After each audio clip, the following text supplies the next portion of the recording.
Bine ne-am regăsit, dragi prieteni! Astăzi discutăm despre cum Rusia, cu pierderi enorme, avansează puțin câte puțin în est, către Pokrovsk, despre finalizarea fabricării a două corvete ucrainene în Turcia, care sunt gata să intre în luptă, și, bineînțeles, despre schimbul revoltător de prizonieri dintre Statele Unite și Rusia. La 1 august, rușii au ocupat satul Vesele din regiunea Donetsk.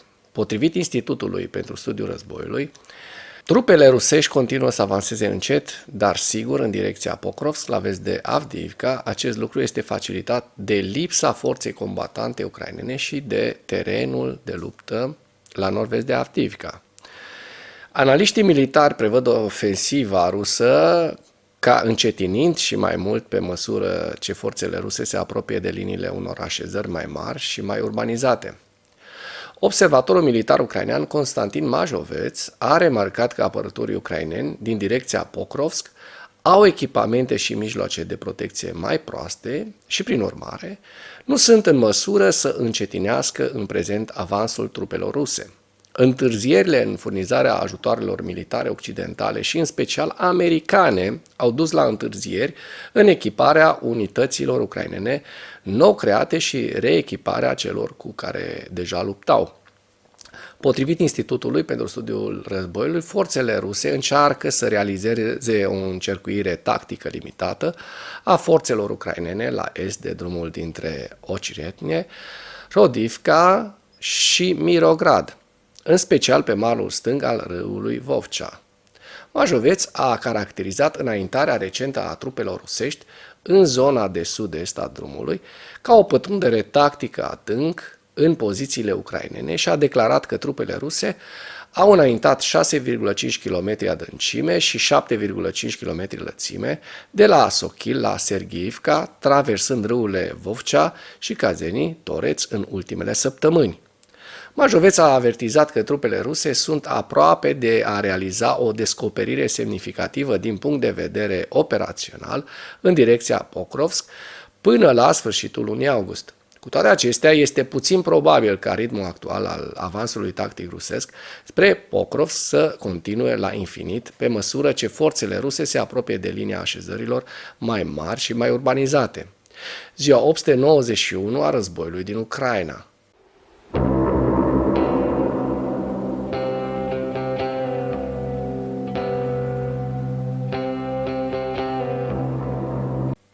Potrivit statului major al forțelor armate ale Ucrainei, în dimineața zilei de 2 august 2024, pierderile totale în lupta ale Rusiei de la începutul invaziei pe scară largă asupra Ucrainei din 24 februarie 2022 se ridică la 580.590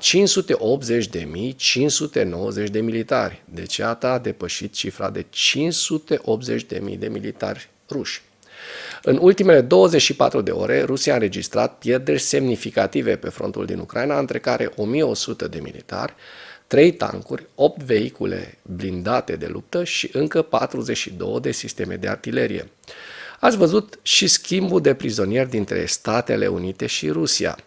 Ce mi se pare extrem de grav și deplasat este faptul că America intră în jocul lui Putin, face în acest caz jocurile Rusiei, eliberând în schimbul unor jurnaliști și cetățeni americani nevinovați, care erau ținuți pe nedrept în închisoare în Rusia, niște criminali în genul colonelului FSB, eliberat după ce a executat în Germania, în plină stradă, un dizident cecen.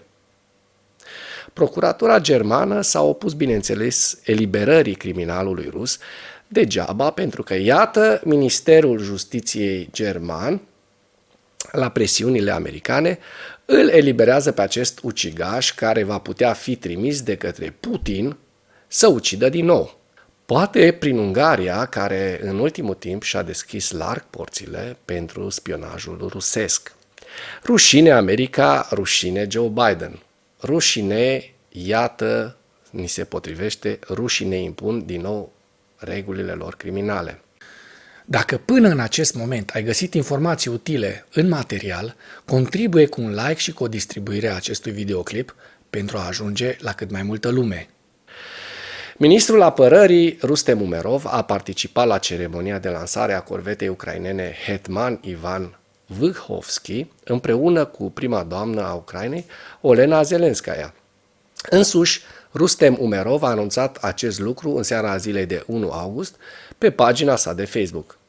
Corvetele Hetman Vyhovsky și Hetman Ivan Mazepa, care au fost construite în Turcia din cauza agresiunii ruse, sunt echipate cu cele mai moderne arme și vor deveni un plus semnificativ pentru flota noastră, sporind capacitatea de apărare a Ucrainei. Le sunt recunoscători partenerilor turci pentru sprijinul acordat într-o perioadă dificilă pentru țara noastră. Ucraina a rupt deja dominația pe mare a flotei ruse, distrugând zeci de nave, extindem în mod activ capacitățile forțelor navale ucrainene în Marea Neagră și în Marea Azov, a menționat Rustem Umerov. De asemenea, el a mulțumit președintelui Ucrainei, Zelensky, pentru inițiativa și sprijinul în implementarea acestui proiect important. Ne îndreptăm spre noi victorii, a spus ministrul apărării al Ucrainei. După cum a raportat anterior Army Inform, corveta Hetman Ivan Mazepa este supusă unor teste pe mare în Turcia. În ceea ce urmează vă prezint un slide cu evoluția de ieri a celor mai importante fronturi din Ucraina și cu principalele știri din presa ucraineană. Hărțile sunt creația Institutului pentru Studiul Războiului. Pentru mai multe informații, accesați link-urile din comentarii.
Mulțumesc pentru vizionare. Dacă vrei să susții acest canal, abonează-te la Animatura.